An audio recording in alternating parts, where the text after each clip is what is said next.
8 of them in total. They've sprung out from behind some bushes and now are sprinting toward me. They've been hiding, watching me and waiting. As they rush me, I recoil and put my hands up in front of my face. Then they're in my face, yelling all at once. The spray from their spit smears my glasses. "Get the fuck down, you piece of shit. Get the fuck down on the ground," one of them screams at me, mere inches from my ear. I start to go down slowly, still in shock, my mind and my body unable to move in concert. "No, you little shit, not like that, get the fuck up." The same guy yells at me. He's the one who seems to be in charge. He turns to another guy and points to the ground. "Cadet, show this little shit how it's done." The cadet drops straight to the concrete and does 10 quick, powerful push-ups, and then springs back up, his back ramrod straight. The man in charge turns to me. "Now you, get the fuck down and do it right." This time, I drop. I do my push-ups until he tells me to stop. Then the man orders me to roll over onto my back. I do flutter kicks, pointing my legs out in front of me and scissoring them in the air. My stomach burns. When one of my feet touches the ground, I'm forced to start all over again. I do this for 15 minutes straight, push-ups alternating with flutter kicks, with all 8 guys watching me, yelling at me, reveling in my ineptitude, my pain, and my fear.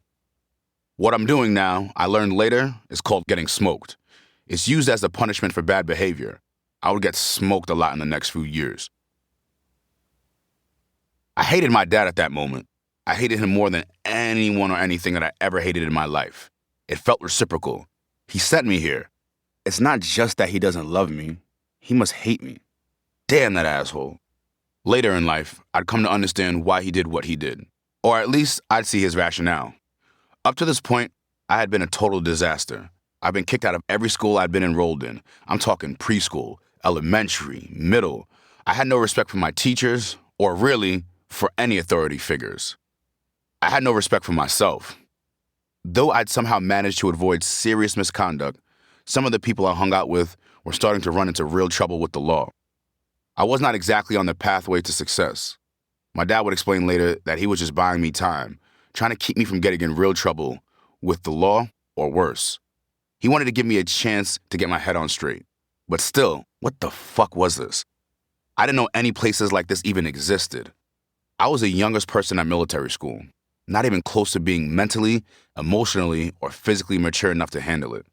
At the time, it only fucked me up worse. It made me feel less loved by my parents. It destroyed any confidence and thus love I had for myself. I already had a toxic relationship with my dad at that point. My hatred for him simmering within me. Sending me to military school just made it all bubble and erupt to the surface. It crushed me. It still hurts to this day if I really stop and think about it. But I would eventually learn a way to use that pain. I would own it. And if you want, you too will be able to use your pain as inspiration. That first night at military school, I cried myself to sleep. My roommate didn't say a word to me or even so much as look at me for the first couple of days. He'd been at the school for a semester already.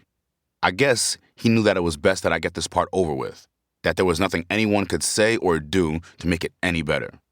The crying was only the last gasp of denial of life left behind, and a realization that the life yet to come was only going to get worse.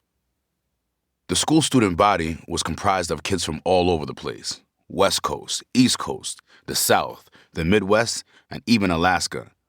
Some were rich kids who had tested their parents' patience and failed. Some were dirt poor kids who seemed grateful just to have 3 meals a day and a bed and a roof over their heads. There were kids who were racist as hell and didn't even try to hide it. There were plenty of kids who already had records for some really bad shit. Theft, battery, selling drugs. And here we are, all thrown together, a forced assimilation. There was no privacy. In the barracks, we had to keep our doors open at all times. There were no doors in the bathroom stalls. We all had to shower together in a square room with 12 shower heads. The shower heads alternating cold and hot. One sprayed water so frigid that you couldn't stand under it for more than 5 seconds. The next was so scalding hot that it blistered your skin if you stayed under it for too long. We walked through them all, in a row, as if on a conveyor belt. A drill sergeant barked out his instructions, keeping us moving, 10 seconds per shower head. He grinned as he watched us, exhilarated by our displays of pain. I remember standing outside of that shower room on that first day, buck naked, with 11 other kids.